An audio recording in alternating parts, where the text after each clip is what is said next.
Hello everyone. जैसा कि आप सबको पता है, हम हमारे प्लेटफॉर्म पर क्वेश्चन एक एंड कंसेप्ट अनेक सीरीज़ को रन कर रहे हैं कुछ दिनों से। यहाँ पे सबसे पहले हमने बात की थी जेनेटिक्स एमसीक्यू सीरीज़ के अंदर। वहाँ पे हमने कई सारे क्वेश्चंस देखे थे, कई सारे कंसेप्ट को एनालाइज किया था। उसी के साथ आगे बढ़ते हुए आज हम लेकर आए हैं माइक्रोब्स इन ह्यूमन वेलफेयर की क्वेश्चन एक एंड कंसेप्ट अनेक सीरीज़। ये माइक्रोब्स वाला जो चैप्टर है ना, यूजुअली इसे बच्चे इग्नोर करते हैं और एजुकेटर भी इसे सही ढंग से पढ़ाते नहीं हैं, तो इससे क्वेश्चन आसानी से बनते नहीं हैं बच्चों के। हालांकि क्वेश्चन जो होता है वो पूरी तरह से डेटाबेस क्वेश्चन है। आपको डेटा आता होगा आप क्लियर कर पाएंगे, नहीं आता होगा आप गलत करके आएंगे। लेकिन अगर आपने इसे पढ़ रखा है, थोड़े बहुत भी जो कंसेप्ट हैं उसे एनालाइज कर लिया है, तो आपका क्वेश्चन यहाँ पर गलत होने का कोई स्कोप नहीं बनता। 101% ही आपको मार्क देने वाला चैप्टर है। तो आइए हम एक एक क्वेश्चन यहाँ पे डिस्कस करते हैं, साथ ही जहाँ पर कोई कंसेप्ट आएगी तो मैं उसको ज़रूर बताता चलूँगा।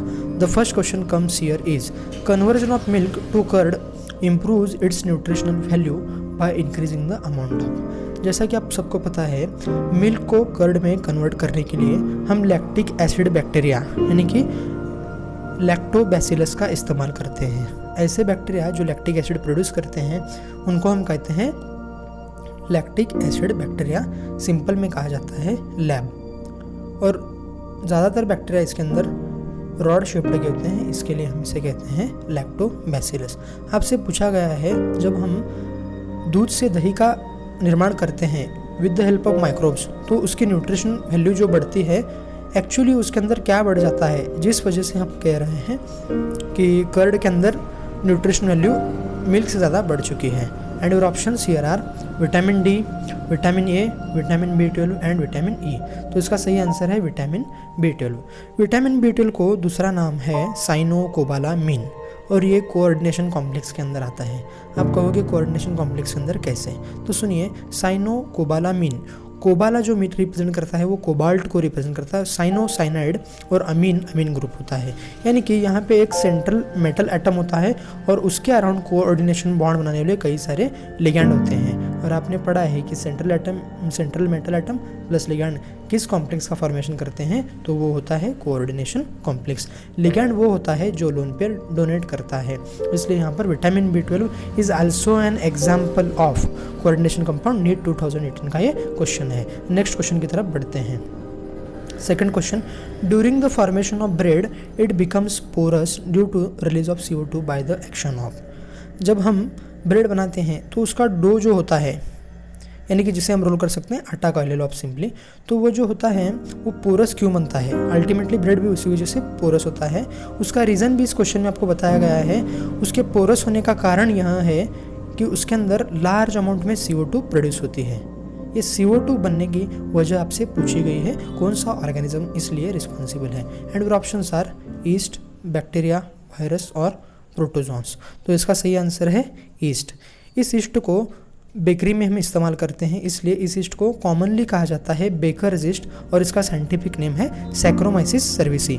और एक बात याद रहे, ये वही ईस्ट है जिसका बेवरेजेस यानी कि अल्कोहल बनाने में इस्तेमाल किया जाता है, वहाँ इसे कॉमनली ब्रीवर्स ईस्ट कहा जाता है एक्चुअली एक ही ईस्ट जिसका साइंटिफिक नेम क्या है, सैक्रोमाइसिस सर्विसी, लेकिन बेकरी में काम आ रहा है, कॉमनली कहेंगे बेकर्स ईस्ट। अगर हम इसको बेवरेज इंडस्ट्री में इस्तेमाल कर रहे हैं तो हम कहेंगे ब्रीवर्स ईस्ट। ये 2002 का क्वेश्चन यहाँ पर था। आइए क्वेश्चन नंबर 3 की ओर बढ़ते हैं। आपसे पूछा गया है, which of the following is correctly matched for the product produced by them. And your options are methanobacterium, lactic acid, penicillium notatum, acetic acid, saccharomyces cerevisiae, ethanol, and last but not the least the option comes here is acetobacter aceti antibiotics. Microbes के कई सारे इस्तेमाल होते हैं। Microbe से हम organic acids, enzymes, alcohols, household product में कई तरीके से इस्तेमाल में ले सकते हैं। और इसी इस्तेमाल को मद्देनज़र रखते हुए यहाँ पर नीट 2017 में आपको एक क्वेश्चन दिया गया था।